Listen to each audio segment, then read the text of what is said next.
Pandok inai deh. Ada deh, besi.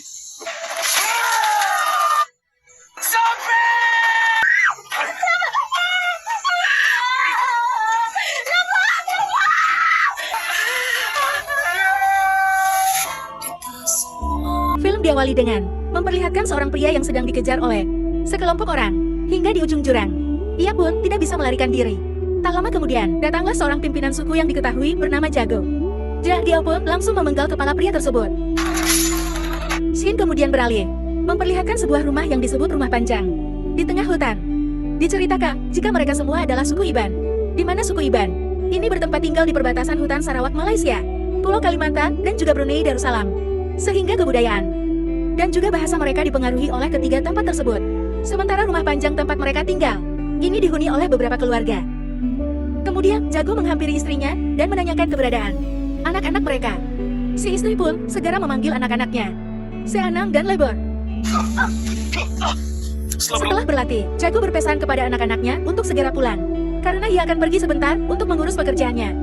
Di sana, ada juga dua orang gadis kecil yang merupakan sahabat mereka. Dan diketahui jika gadis cantik ini bernama Untai. Kemudian Anang berencana akan mengajak mereka untuk pergi bermain ke tengah hutan. Kini mereka pun sudah tiba di tengah hutan, tepatnya di sebuah sungai yang jernih. Sungai itu sangat jauh dari kampung, dan hanya Anang seorang dirilah yang dulu pernah ke sana. Di sini mereka semua berjanji untuk saling menjaga. Setelah mandi, Anang kemudian membawakan hati burung untuk Untai. Di sini Anang mengungkapkan perasaan jika ia menyukai Untai. Sementara di rumah, seorang warga melaporkan jika Anang dan temannya lapor ternyata tidak ada di tempat latihannya. Sehingga ibunya sangat khawatir sekaligus kesal kepada anaknya itu. Para warga juga ikut mencarinya, namun sayang mereka tidak ditemukan. Tak lama kemudian Anang, Lebor dan juga yang lainnya pun kini sudah tiba di rumah. Kibi Weni Apung sangat marah dan ia langsung memukul anak.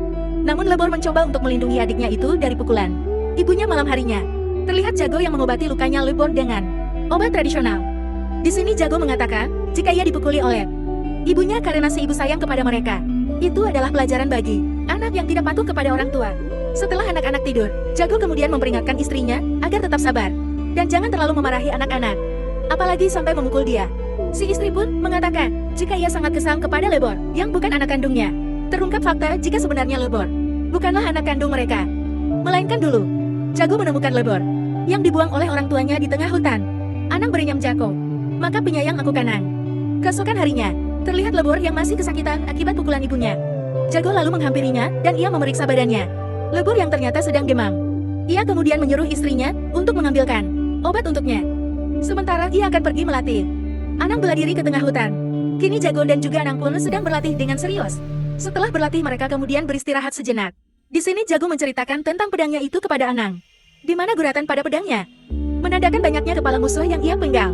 Ada deh besi, lubang besi itu. Kemudian ia mendengar jika ada seseorang yang akan datang ke sana. Dan benar saja, tiba-tiba datanglah para pasukan musuh menghampirinya. Ia ke sana berniat untuk membalaskan dendam kakaknya, yaitu orang yang dipenggal kepalanya oleh Jago di awang. Film tadi kemudian perkelahian pun terjadi. Karena kalah jumlah, pada akhirnya Jago pun harus kalah melawan mereka. Sapit lalu mengambil pedangnya dan langsung memenggal kepalanya Jago. Kejadian itu disaksikan secara langsung oleh Anang. 15 tahun kemudian, kini terlihat Anang yang sudah tumbuh dewasa. Seperti biasa, ia sampai sekarang masih giat berlatih dengan saudaranya yaitu Lebor. Di sana mereka juga dengan setia ditemani oleh teman masa kecilnya, yaitu Untai dan juga Zian. Mereka pun sedikit bercanda. Dan sekarang Anang dan juga Untai sudah resmi menjadi sepasang kekasih. Karena sudah sore, Untai dan juga siap memutuskan untuk pulang lebih dulu. Kemudian Anang pergi ke tengah hutan untuk memasang jebakan. Ia berharap musuh melewati jalan itu sehingga musuh bisa terperangkap di sana. Di sini Lebor sempat melarangnya karena jebakan itu bisa saja membahayakan binatang hutan. Namun Anang mengatakan kepada Lebor agar jangan khawatir. Lalu terlihat Untai yang sedang duduk sendiri di pantai, dihampiri oleh Anang. Seperti biasa, Anang memberikan Untai hati burung kesukaannya. Dan ia mengatakan jika ia sangat mencintai Untai. Dari kejauhan, kemesraan mereka tersebut disaksikan secara langsung oleh Lebor dan juga Sian. Malam harinya, kepala suku di sana mengumumkan jika ia akan mengadakan sayembara, di mana sayembara itu mengharuskan bagi para laki-laki untuk mencari keberadaan musuh. Kemudian ia harus memenggal kepalanya dan dibawa pulang. Jika berhasil maka ia akan diberi gelar pejuang sejati. Kemudian Anang berpamitan kepada Untai karena besok ia akan pergi mencari musuh. Mendengar hal itu Untai pun sangat sedih. karena ia akan ditinggalkan oleh kekasihnya itu. Bukti Untai. Anang. Mereka pun berpelukan karena besok Anang akan pergi meninggalkan Untai. Keesokan harinya, para pemuda adat pun dilepas keberangkatannya oleh ketua adat. Anang dan juga Lebor pun berpamitan dengan ibu mereka. Dan Untai kembali berpesan kepada Anang untuk pulang dengan keadaan selamat. Kini mereka pun sudah berada di tengah hutan untuk mencari keberadaan musuh. Saat di perjalanan, Anang tiba-tiba merasa sakit perut dan ia ingin ke belakang. Kemudian Lebor datang dan membawakan makanan ulat untuknya. Karena makanan ulat tersebut diyakini bisa mengobati rasa ingin buang air besarnya. Lalu mereka kembali dan mencari teman-temannya yang lain. Namun sayang mereka malah tersesat di tengah hutan tersebut. Karena hari sudah gelap, mereka pun memutuskan untuk bermalam di gua itu.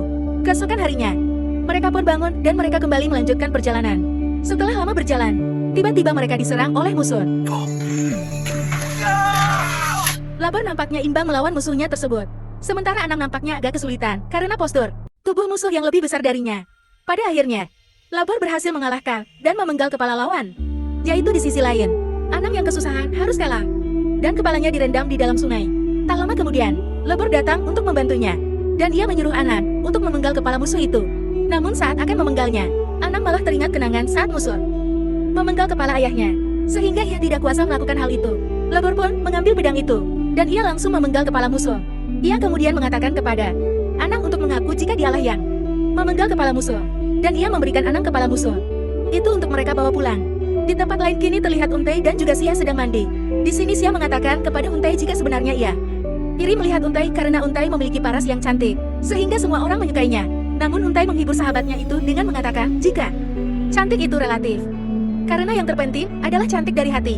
Kini Anang dan juga Lebor sudah sampai di kampung. Para warga pun menyambutnya. Karena mereka berdua telah berhasil membawa kepala musuh. Untai pun langsung memeluk kekasihnya itu. Para warga kemudian mengadakan pesta untuk merayakan keberhasilan para pejuang. Sementara di tempat lain, kini terlihat sapi dan juga anak buahnya sedang pesta dan minum-minum. Di sini anak buahnya mengatakan jika saat ini kondisi persediaan makanan mereka semakin menipis karena banyak hewan dari para warga mati dikarenakan suatu wabah penyakit. Mendengar hal itu, sapi berencana untuk menyerang suku Hibat karena apabila mereka berhasil, maka mereka bisa menguasai semua bahan makanan, ternak dan juga para gadis-gadisnya. Kembali ke rumah Panjang. Kini terlihat Anang yang akan secara resmi melamar Untai. Sesuai dengan peraturan adat, ia pun disuruh untuk memanjat rumah jika ia serius dengan Untai. Anang pun tanpa basa-basi langsung memanjat rumah itu. Pada akhirnya ia pun berhasil naik dan bertemu dengan Untai. Sementara di tepi pantai, kini terlihat sapi yang meminta bantuan kepada temannya untuk menyerang rumah Panjang. Tak sengaja, percakapan mereka tersebut didengar dan disaksikan oleh warga Iban yang sedang berpatroli. Kemudian, mereka memberitahukan hal tersebut kepada kepala suku.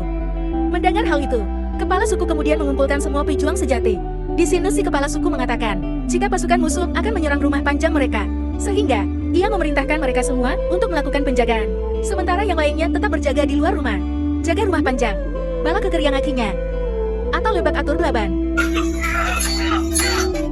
Di sela-sela pertarungan, Untai melihat Anang yang akan dihabisi oleh sapi. Sehingga ia pun datang dan langsung memeluk calon suaminya itu. Melihat hal itu, sapi kemudian mengurungkan niatnya untuk membunuh Anang. Dan ia pun menyuruh pasukannya untuk mundur, berpesan kepada Anang untuk tetap menjaga kekasihnya itu. Karena ia sangat cantik. Keesokan harinya, terlihat Anang yang sedang santai sambil mengasah pedangnya. Tiba-tiba seseorang melemparkan penggalan kepala kepadanya. Setelah diperiksa betapa terkejutnya Anang. Karena kepala tersebut adalah kepala calon istrinya, yaitu Untai. Ia pun menyadari jika itu pasti ulah dari sapik musuhnya. Anang terlihat sangat marah. Dan ia berjanji akan membunuh orang yang melakukan hal itu. Tanpa basa-basi, Anang pun segera bergegas menuju markasnya sapi. Setelah menempuh perjalanan panjang, pada akhirnya ia pun tiba di sana. Dan ia pun menghabisi semua anak buahnya sapi. Anang kemudian menghampiri sapi yang sedang minum-minum dengan para gadisnya. Kemudian perkelahian pun terjadi balas. Di dalam pertarungan, Sapik mengatakan kepada Anang jika ia sama sekali tidak membunuh Untai. Namun Anang tidak mendengarkannya dan langsung memenggal kepalanya sapi. Kemudian Anang membawa kepalanya sapi pulang ke rumah, memberitahukan kepada kepala suku jika ia telah berhasil memenggal kepalanya sapi. Terlihat Anang yang masih sedih atas kematiannya Untai. Tak lama kemudian ia dihampiri oleh Xia. Xia mengatakan jika sebenarnya di sini Seah pun bercerita jika beberapa hari yang lalu saat ia berjalan dengan Untai, tiba-tiba mereka dicegat oleh Lebor. Kemudian Lebor menyuruh Xia untuk segera pergi karena ia mau bicara dengan Untai. Lebor pun mengatakan kepada Untai jika dari dulu ia sangat menyukainya. Namun kali ini ia sudah tidak tahan lagi dengan perasaannya. Kemudian tanpa basa-basi Lebor pun langsung memperkaos Untai.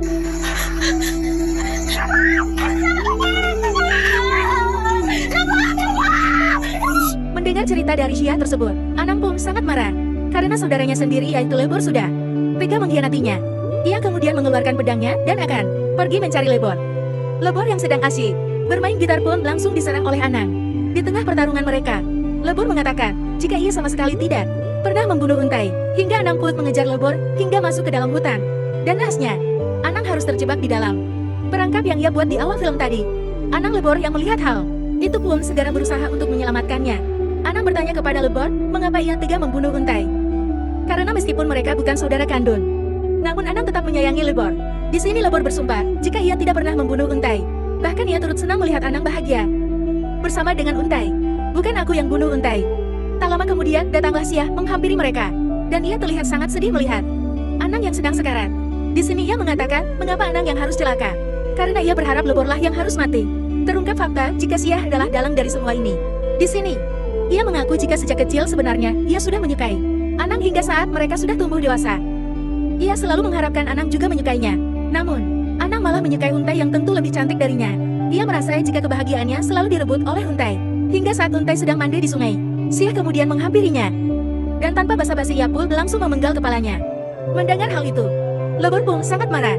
Dan ia berniat untuk memenggal kepalanya Xia. Namun Anang melarangnya karena ini bukanlah salahnya Xia. Ia merasa jika dialah yang salah. Karena dialah penyebab semua masalah ini. Ia sama sekali tidak peka kepada Xia. Sehingga ia tidak memikirkan bagaimana perasaannya. Anang kemudian menyuruh Lebor untuk memenggal kepalanya sendiri. Pada awalnya Lebor menolak karena ia tentu tidak tega memenggal kepala saudaranya. Namun dengan paksaan dari Anang, pada akhirnya Lebor pun mau untuk melakukannya. Kini yang tersisir hanyalah kenangan kebersamaan mereka dulu. Kemudian film pun selesai di pundak. Itulah dia alur cerita film kita kali ini. Sampai jumpa di alur film berikutnya. Terima kasih.